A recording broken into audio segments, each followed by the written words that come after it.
It is 11:23 on this Easter Sunday. It is rainy, cloudy outside in Lawrenceville, Georgia. I'm sitting in here just doing a little bit of recording. My wife, who is still a little bit under the weather, not a little bit, she's still very much under the weather. I saw her sleeping in the reclining chair last night in our room, which means that she probably woke up coughing multiple times, and I haven't been in the room. While it may seem selfish to some, I just don't want her, I just waking up in the middle of the night for her coughing. There's no reason for both of us to be awake. That sounds very selfish, and I know she is the type of person that worries about others, so I know she'd be trying to stifle her cough, feeling bad or wondering if she's waking me up. That's just the type of person it is, so it's just more flexible to just sleep in the other room for now. Not to mention, this also coincides with me getting a tatami mat and shiki butan mattress last week. For those who don't know, that is a Japanese style of futon that you put on the floor, and has a whole host of benefits that I'm not going to get into here. Long story short, having slept on it for about a week now, while it is very firm and it is a shock to those who have just a normal mattress in bed, my spine feels incredibly good after a night of sleep. Typically in the morning, when I sleep in a regular mattress, I get up and I might do a quick stretch, touch my toes, and going down is a very slow process because I just feel stiff. I feel stiff all over. But what's interesting is, having slept on this Japanese floor mattress the last week, I can immediately bend over and my back doesn't feel stiff at all. At all. At all. No placebo effect here, not exaggerating.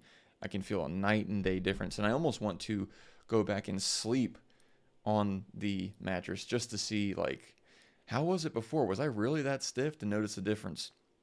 And apparently this has been proven. If you do some research, I did a couple of Google Gemini deep research queries where I basically asked it, hey, what is the research on the human body and its reaction, or what do you say? It's just the results of sleeping on a regular mattress versus one of these things. And it says that the human body does much, for most folks, not everyone, do better on one of these floor mattresses. Although comfort, of course, is the biggest deterrent, especially within the first 14 days or so. Getting used to it, kind of like the adjustment period. Just like with working out or changing your diet, there's a bit of resistance to that change. But once you get over the hump, man, I'm feeling good. I really am. And another benefit, for whatever reason, well, I know the reason, is in a bed, I've never felt, this sounds so embarrassing, but I've never felt safe. I always just feel on edge, and I've always felt safer directly on the ground. When I go to bed, I feel like I'm just more relaxed and I just feel safer on the ground. And apparently there is a reason for that. Basically, your body feels more grounded and it feels more assured. You're getting sensory feedback that you've hit the bottom, and your brain just feels more comfortable, or it feels like it can relax because it feels grounded. Whereas on a mattress, it's so cushiony, it's so memory foamy, that it feels like you're suspended, like you're floating almost. And to the brain, that can feel alarming or alert to some. Obviously not everyone. If you sleep in your bed and you're like, what are you talking about, bro? That doesn't happen to me. That's fine. That's normal. But for some, that is a difference. And I was going to look up just that.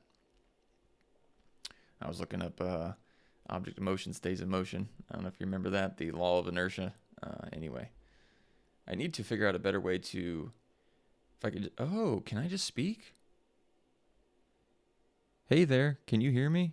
Oh, wow, it can. That's amazing.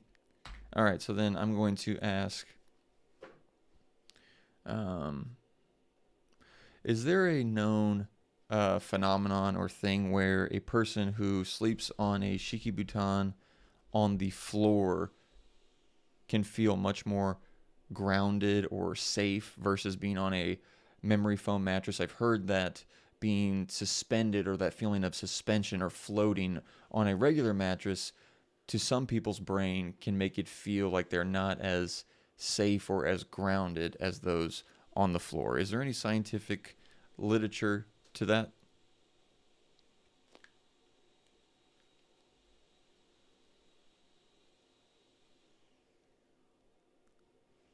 While there isn't a single name medical syndrome for the feeling of being unsafe on a memory foam mattress, your experience aligns with several established psychological and physiological concepts. The phenomenon is often described by trauma therapists and sensory specialists as a need for pro- pro- proprioceptive grounding, the brain's way of using firm physical contact to understand where the body is in space. For many, the floating or suspended feeling of a thick memory foam mattress can cause a form of sensory deprivation. The floating anxiety, when you sink into a memory foam, your joints and muscles receive less firm, unyielding feedback. To a brain that is highly sensitive or in a state of high alert, hypervigilance, this lack of clear border between the body and the bed can feel like a loss of control or stability. That's interesting. That's interesting because I think I have a highly sensitive brain in a state of high alertness or hypervigilance. I kind of want to look up what that is. So, what here? I'm so used to typing. What makes a brain highly sensitive or in a state of high alert or hypervigilance? I think that I am this way. To be quite honest, my father was a very aggressive person, and he invoked a lot of fear in me and my brother, and I always had to feel like I was in a state of being very much aware of his feelings and his reactions. So I always felt turned on, and I'm wondering if there's a correlation between that and this idea of being on high alert, hypervigilance, even well into adulthood, now at the age of 33. Let's see what it says. Oh, not 303. Jesus. What you're describing is a textbook example of developmental hypervigilance. It's not a flaw in your personality. It is a highly sophisticated survival strategy your brain developed to keep you safe in an unpredictable environment. Growing up with an aggressive, unpredictable parent forces a child's nervous system to remain in a state of perpetual fight or flight. Damn. Because your father's reactions were a potential threat, your brain learned to become an expert at detecting micro signals. A slight shift in his tone, the way he walked into a room. Oh my God. Just now, the way he walked into a room, I remember just being laying in bed. And like he woke up early. He always woke up at like 5 or 6.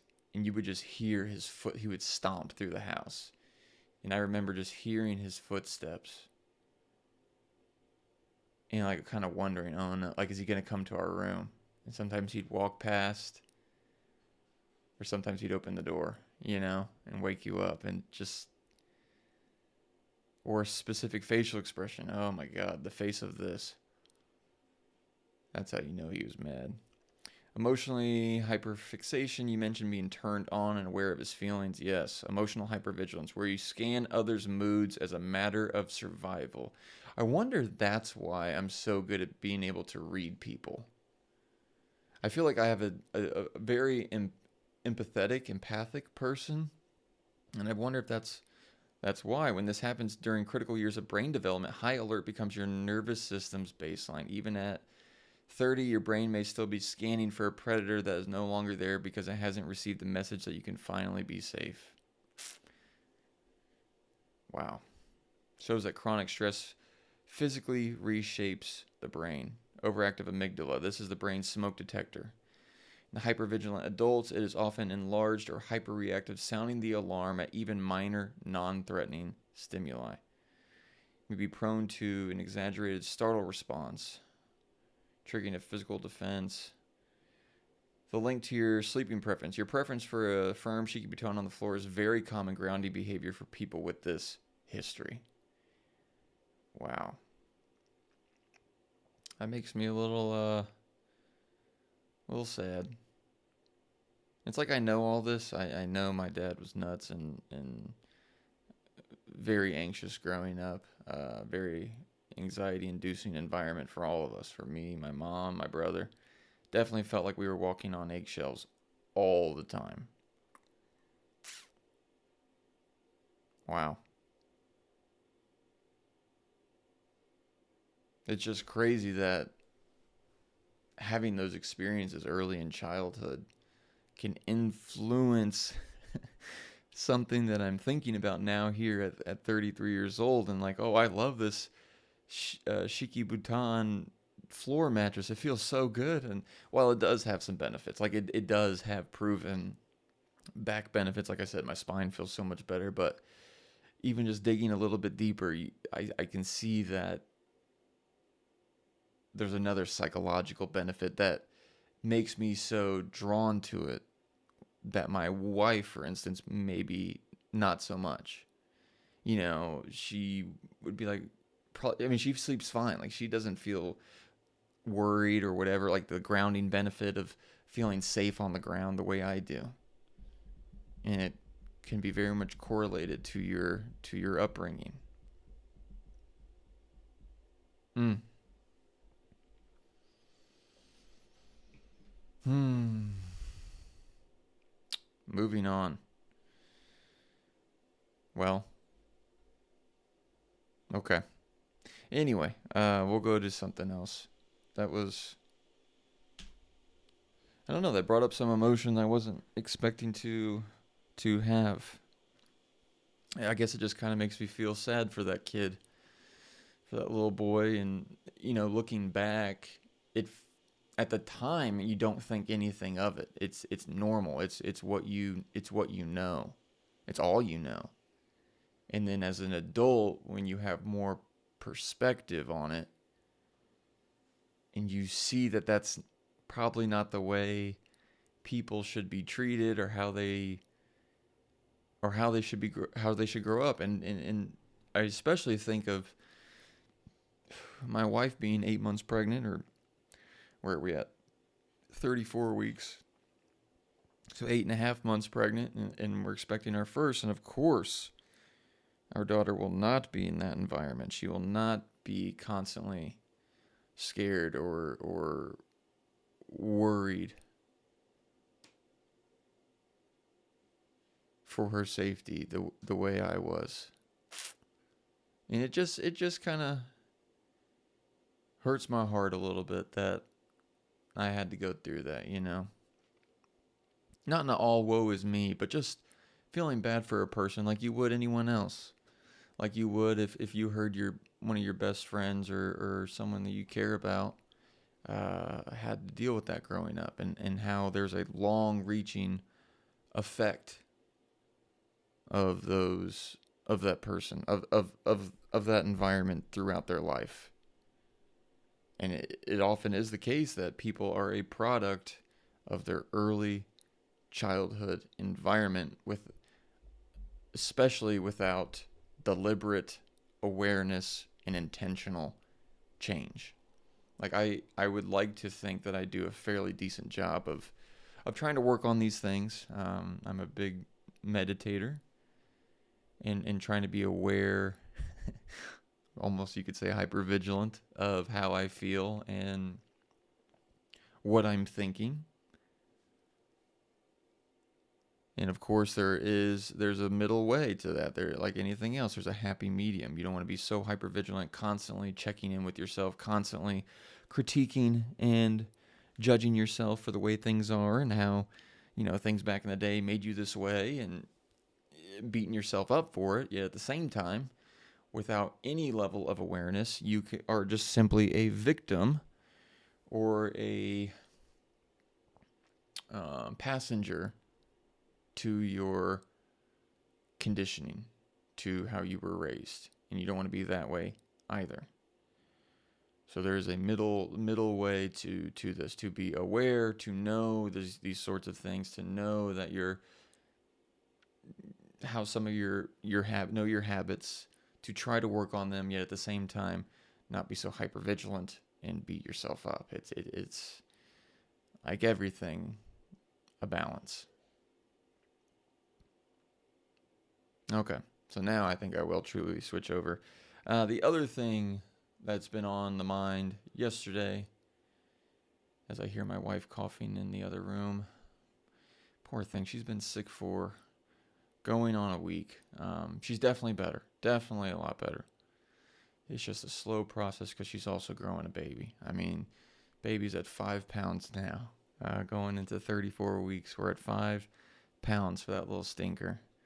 And you can feel her. You can feel her more and more. Like before, you'd have to kind of wait for her to push, like for the baby to kick or something to feel her. But now, if you just put your hand up there, she don't have much room anymore. So she's just right there. So excited for that. Can't wait.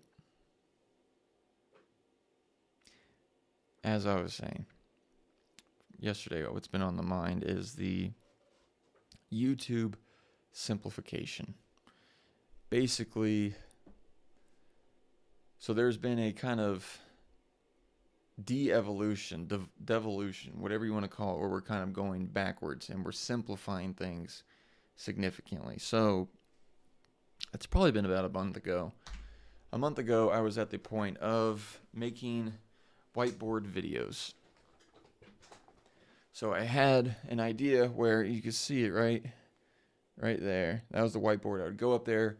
I would write out a lesson plan of what I want to talk about, have my sections of the lesson, go up there, present it, record, do several takes, and then, upload the video. I had someone helping, they call it VA, a virtual assistant, a person that just kind of helps with the editing process. I would create a ticket in a task board software. I would say, hey, it's ready for editing. I would give them editing instructions. Then I would also create shorts, like extract shorts. Hey, let's take this part of the video and make reels that could go on YouTube Shorts. And then I would create titles, try to have the best titles and descriptions, because that's what's called like SEO, search engine optimization. So your video is more likely to be exposed to the correct target audience, and all this work. And then I would review the assistant's work, and then have them have them correct it, do feedback, then to eventually publish and schedule based on a certain routine. And it was just all this work. So the first thing I did about a month ago is I realized, I woke up at 4 or 5 it's 5:30, and I was just like, you know what if I just sat down and recorded? Because the best thing I like to do is that's my favorite part of the whole process of making the video, is the creation of just writing it out, and also presenting. I like the presenting. What I don't like is the editing and creating a lesson plan. So what if I just talk?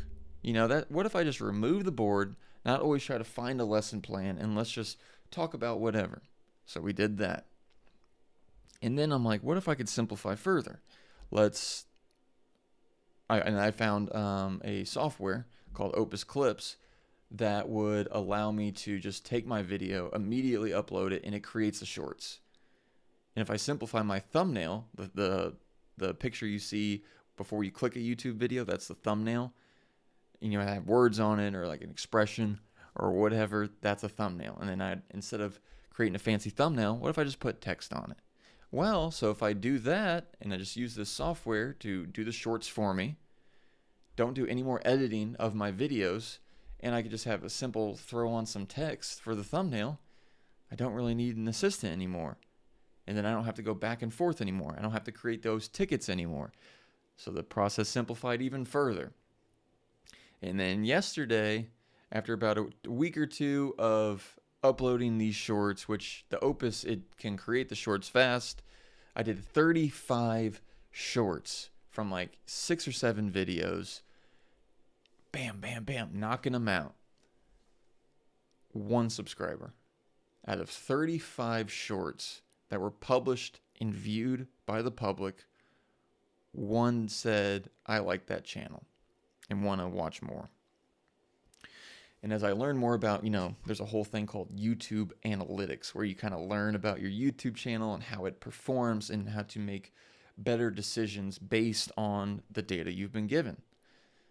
And so 35 videos and 1 subscriber is not the best return on investment. So I'm like, why am I even doing this? Why am I creating these shorts? Clearly it's not working.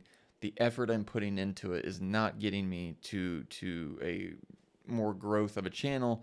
Not to mention, it's just extra work that I don't enjoy. This is first and foremost a hobby, and it's a way for me to release some tension and to get my thoughts out. It's almost like a therapy for me. It's a therapeutic way of expressing myself. And I got into this stuff to begin with because I like to write.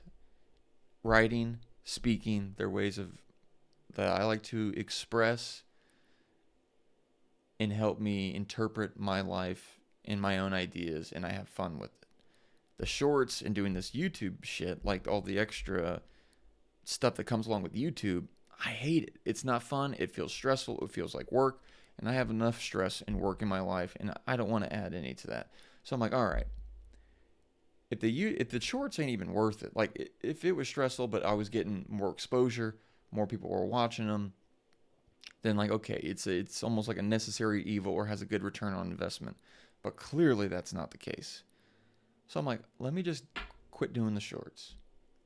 So that was yesterday. I've thought that. I'm like, well, what if I just quit doing that? And I'm like, as soon as I said that, I was like, oh my God. I felt like a weight was lifted. Like one less thing to deal with. But then it's like, let's take it a step further. For my long form videos, let me pull that up here. For the videos like what I'm doing now, I looked and I'm not getting many views at all. Looky here, hold on. Look, all these views. Like I have this little, what's called the thumbnail, where I took the time to put the words and all that stuff on there. Look at these view counts. Pretty much nothing. Meaning that this thumbnail, this extra work is also not doing me any favors. So I'm like, you know what? Let's just do what I like to do. And that is just speak. Just record old school YouTube, which is what I want to do anyway. Like I don't like doing thumbnails. It's not fun. I don't care. I don't want to be salesy. I don't want to try to sell myself to other people. I just want to record, and this makes me feel good. And I would like to think that if someone were to click the video, and over time, as I get better and practicing, honing my craft, that people that would click these videos, they'll actually watch it. But to add these speed bumps along the way is hurting my momentum and just kind of blocking my ability to do the thing that I want to do, and that is to simply record. And if I just focus all my energy on this recording, forgetting everything else, forgetting about the shorts, the title optimizations, the creating of thumbnails, all that extra time that takes me away from doing what I enjoy, if I take all that away, then I can just do what I want, and that is record. Doing those things is slowing me down, is what I'm saying. And instead of just building the momentum of recording, getting good, and the more I can just do this, maybe in a year or two from now, without all that extra shit of YouTube, I can be much further along in my skill set of honing the craft of speaking, which is, after all, what I want to do anyway. And because I don't have a team and I have a bunch of expendable money to afford the shorts and all that stuff, I have to do everything myself, and I don't want to do that. I feel best when I am as mentally free as possible, like everyone else, The less extra work you have on your plate, the better. And I'm not trying to sound lazy, but I have a full-time job, about to be a father. We have a bunch of chores and things we have to do, social events like everyone else. And to try to run a full-time optimized YouTube channel with everything I just talked about is exhausting and takes away from the joy of what I like, and that is to just do this. So I'm going to do that. No thumbnails, no extra work, and it is so freeing. So freeing. And it's just interesting how the more simple you make things, the more freedom you feel. It's like the less is more. And there's a beauty to that. There's a beauty in just being more free. And I'm curious now. I'm gonna look this up on Google. Is there a correlation to minimalism in my example of doing less and people's overall satisfaction or happiness in life? And I would imagine yes, to a degree. So let's look that up. So I have an example where I ran a YouTube channel doing shorts, adding thumbnails, and doing SEO optimization kinds of things. And I recently decided to get rid of all of that, simplifying my approach, and I feel so much more at peace. And it made me think of just the idea of minimalism as a whole, and how it's like when you do less and simplify your life, whether that be for my YouTube channel, whether that be for the amount of things we have in our room, the amount of things on your schedule, whatever it is, when you simplify and minimalize your life, is there a correlation to a person's life satisfaction and or happiness? Is there any data that supports that? Let's see what it says. Why is it checking connected apps? What's the... Research consistently confirms a positive correlation between minimalism, often studied as a voluntary simplicity, in overall life satisfaction. By reducing physical possessions and simplifying commitments, individuals often experience lower stress levels, improved focus, and a greater sense of purpose.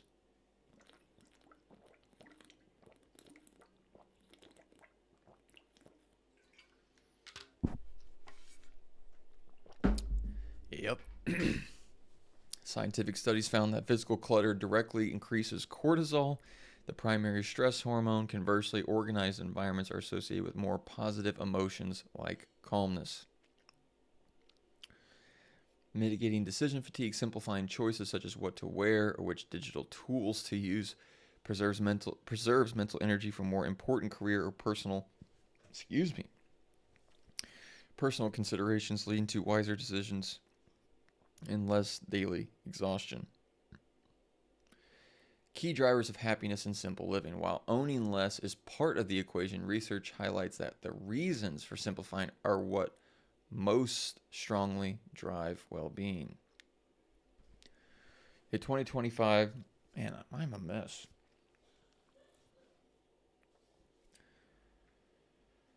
A 2025 study of over 1,600 people found that the strongest predictor of well-being wasn't just owning fewer things, but beneficence, sharing skills, labor, and fruits of work with others outside the family. What does that mean? Relationship focus. Minimalists often have more time to foster interpersonal relationships, which are a major predictor of long-term satisfaction. Yeah, I could see that. We're social creatures. We are meant to be around others and people. Experiences over possessions. This is a clear correlation between spending on experiences like traveling or learning and long-term happiness compared to buying material objects, the joy of which typically fades quickly. So experiences are much more in long-term happiness. Wait, what? There's a clear correlation between spending on experiences and long-term happiness compared to buying. Yeah, so it's basically saying that spending on experiences has much more satisfaction than materials. Voluntary simplicity is linked to higher levels of autonomy, competence, and relatedness, which are essential for physiological growth. Some studies suggest that the relationship between minimalism and well being is stronger for low income and older individuals. A 2012 study specifically found enhanced life satisfaction for low income participants adopting voluntary simplicity, while the effect was not significant for high income participants. Why would that be?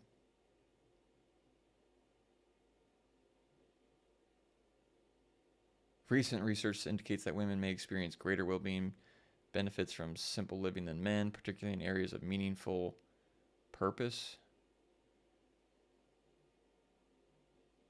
Anyway, yeah, so there's clearly a correlation between the two.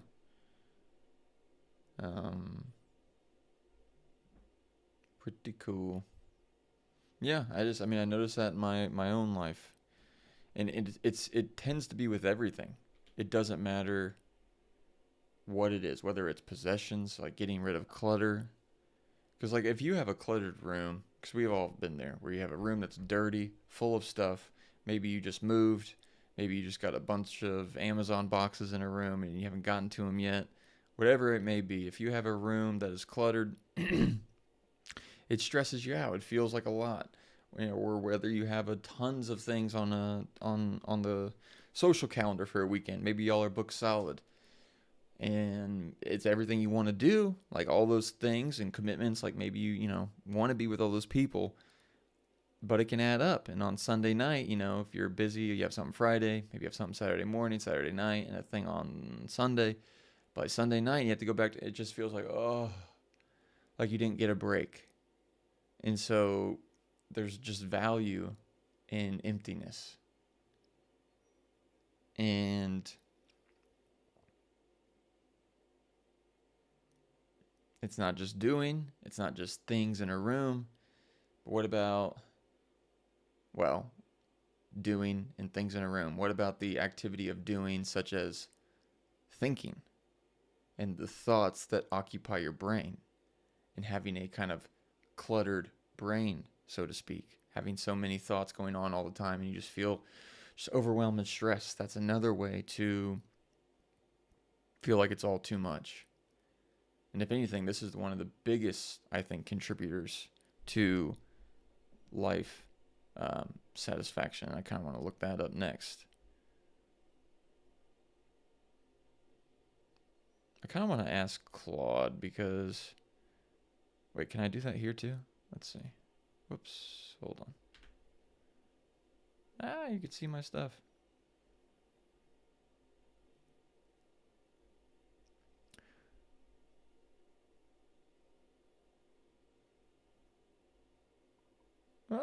What am I doing? Is there any correlation to well-being and life satisfaction and the amount of thoughts a person thinks?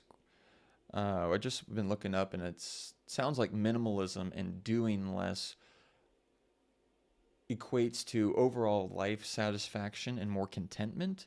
And I was just wondering if this practice of simplicity and minimalism applies not only externally in our environment, in the things that we do, but also into our kind of internal environment. And in the internal environment, that kind of doing that is almost voluntary to a degree is thinking. And I'm just wondering if thinking and less thereof creates more happiness or contentment in life.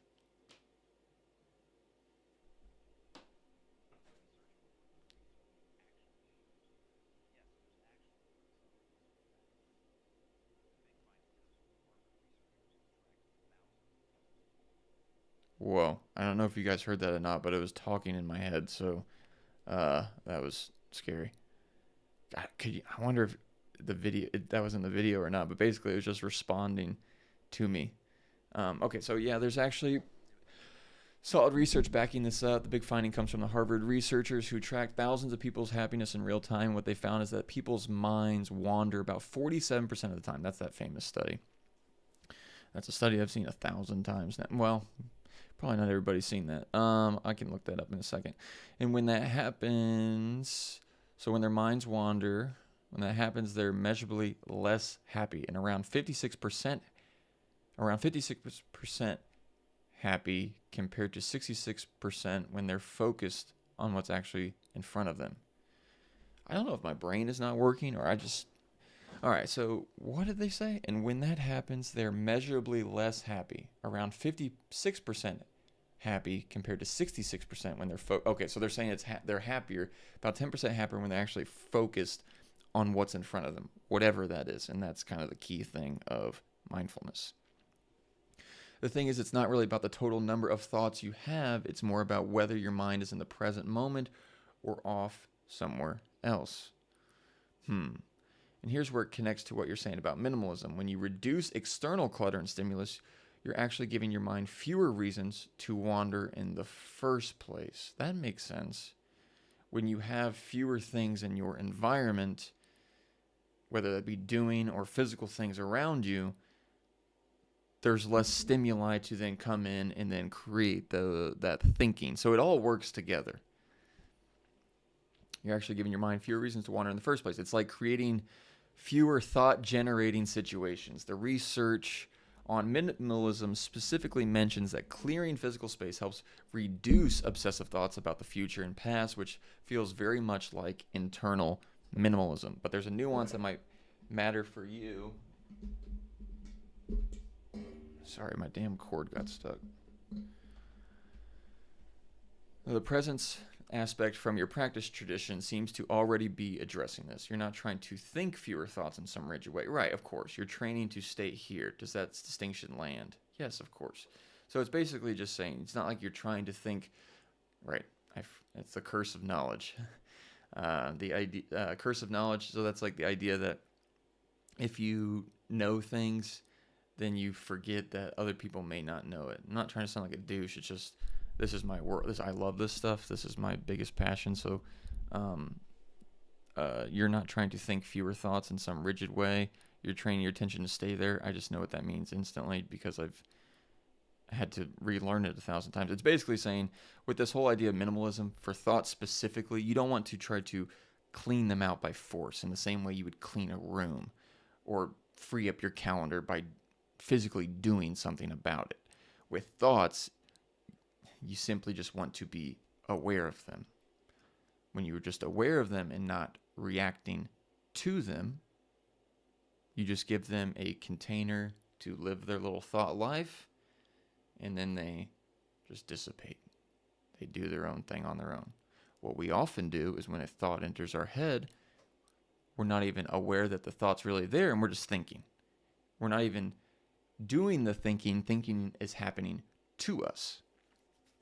And so this is definitely a skill, the ability to be aware of your thoughts and the ability to not react to them is a specific wiring in the brain that you can make stronger, and over time you can begin to just automatically see, like if a thought comes up, you're aware of it in real time and you don't do anything about it. And so that thought just kind of dissipates on its own. But it's something that you have to train. Now I want to look up what parts of the brain do that. Let's look that up. Here we go. Let's do it here. What parts of the brain are responsible for becoming aware of thoughts in real time and then deciding not to act on them? This is a big thing that we can learn to just be better about kind of managing our internal environment and getting some of that peace and satisfaction back. And for a lot of people, they're not aware of this skill that they have. And I just want to kind of share this idea. And in the same way that you can learn to get better at doing bicep curls and becoming stronger there, I want people to know that there are certain areas of the brain or networks that they have that they can strengthen to be more aware of their thoughts in real time and not have to react to them. So what parts of the brain are those?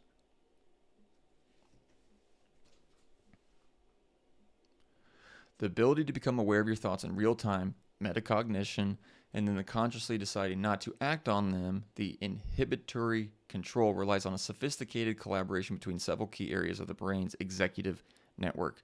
Just like a muscle, these areas exhibit neuroplasticity, meaning they can be strengthened through deliberate practice such as mindfulness meditation or metacognitive training.